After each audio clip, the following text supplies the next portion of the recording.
Bonjour.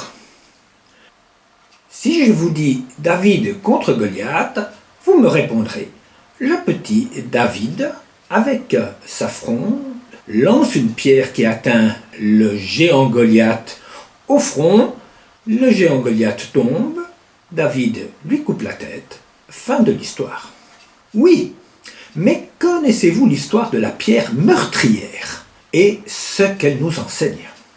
Au verset 40 du chapitre 17 de 1 Samuel, David va vers un torrent et choisit 5 pierres polies qu'il met en partie dans sa gibecière et en partie dans sa poche.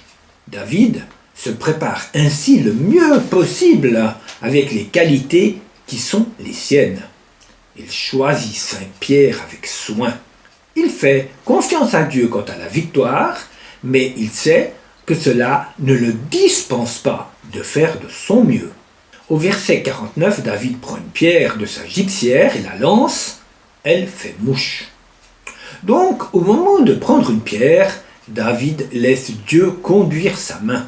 Sa main plonge dans la gibecière et non dans sa poche, et il en sort une pierre. David ne s'est très probablement pas offert plusieurs chances.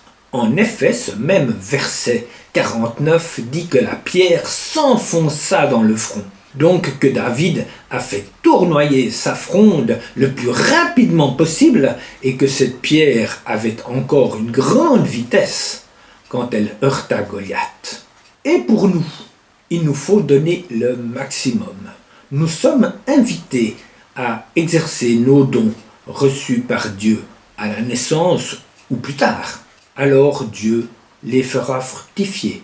Il nous faut aussi bien connaître la parole de Dieu de façon à pouvoir choisir un verset approprié, un ensemble de textes qui atteint la cible.